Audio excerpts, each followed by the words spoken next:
China shut down 400,000 Bitcoin miners, then did something worse. The day the lights went out. In the spring of 2021, something extraordinary happened. Not a war, not a financial crash, not a global pandemic, but something quieter and far more revealing.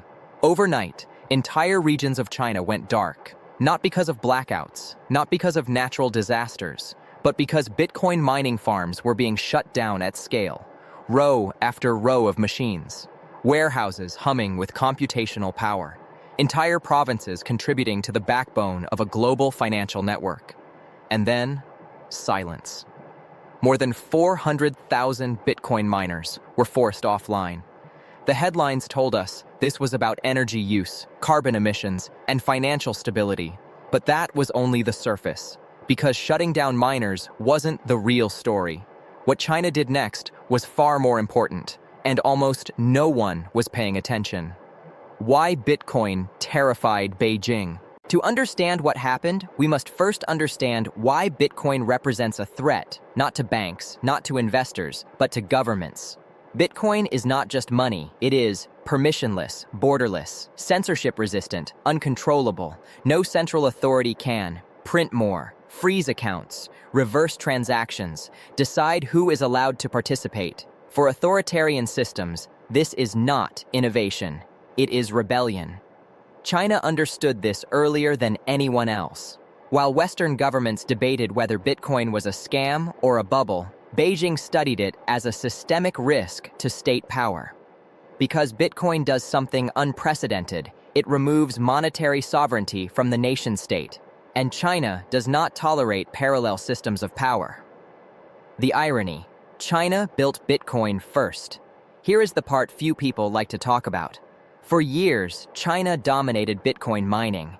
At its peak, over 65% of global hash power. Entire regions like Sichuan and Xinjiang dedicated to mining, cheap hydroelectric and coal power fueling the network. China didn't fear Bitcoin at first. They used it. Mining meant control over infrastructure, influence over supply, economic leverage. But then something changed. Bitcoin didn't die. It didn't collapse. It didn't become controllable. Instead, it grew stronger, more decentralized, more global, more resilient. And China realized a dangerous truth: Bitcoin could not be owned. The Great Mining Purge.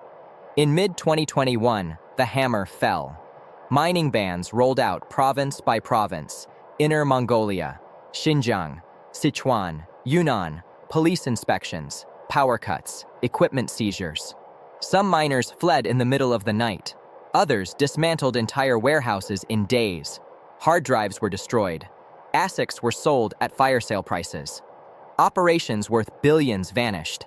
Hash rate collapsed by over 50% in weeks. Bitcoin didn't stop. It adjusted. And that was the moment Beijing truly lost control. The unexpected outcome. Bitcoin survived. This is the part no one expected. Bitcoin didn't fail. Blocks kept being mined. Transactions continued. The network adapted automatically. Miners relocated. United States, Kazakhstan, Canada, Russia, El Salvador. Within months, hash rate recovered, and something remarkable happened. Bitcoin became more decentralized than ever before. China didn't weaken Bitcoin. They strengthened it, and that embarrassed them. So what did China do next? Here's where the real story begins. China didn't just ban Bitcoin mining, they replaced it. Not with another cryptocurrency, not with regulation, not with compromise. They built something far more powerful: the digital yuan. The digital yuan, total control by design.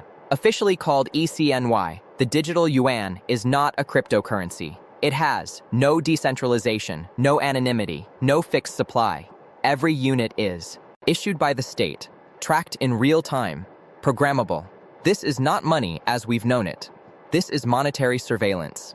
With the digital yuan, the government can see every transaction, set expiration dates on money, restrict what you can buy, freeze funds instantly. Bitcoin threatened control. The digital yuan perfected it. Social credit meets digital money. China already had a social credit system. The digital yuan plugged directly into it. Imagine this: Your money works until you misbehave. Your spending privileges depend on compliance. Your savings can be disabled with a keystroke. This is not speculation.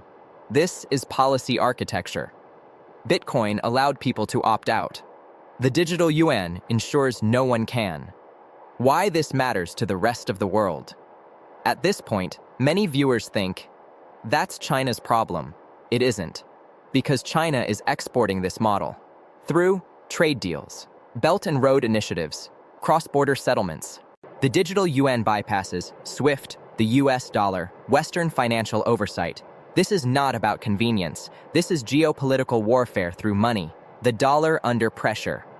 For decades, the US dollar dominated global trade, oil, shipping, debt, reserves. China's digital currency threatens that system, not by collapsing the dollar overnight, but by slowly making it optional. Bitcoin offered an escape from fiat. China offers an alternative fiat with stricter control. Two paths, two futures. The real reason Bitcoin had to go. Bitcoin mining wasn't banned because of energy. China still burns coal, still builds power plants, still consumes enormous electricity. Bitcoin was banned because it couldn't be censored, it couldn't be tracked, it couldn't be programmed, and worst of all, it taught people they had a choice. What the West is quietly copying. Here's the uncomfortable truth. Western governments watched China closely, and they learned. Central bank digital currencies are now being tested in Europe, the UK, the US, Canada, Australia. Different branding, same architecture, less freedom, more control. Bitcoin stands in direct opposition to this future, which is why it continues to be attacked. Bitcoin versus the state, an unfinished war. This is not a finished story. It is an ongoing conflict. On one side, decentralization, self-custody, sovereignty. On the other, surveillance, programmable money, central control. China fired the first shot when it shut down 400,000 miners. But the real move came after. They didn't just ban freedom, they replaced it with obedience. The question you must ask yourself. This documentary is not about China, it's about choice. Do you want money that works without permission, resists censorship, exists beyond politics, or money that watches you, judges you, obeys the state?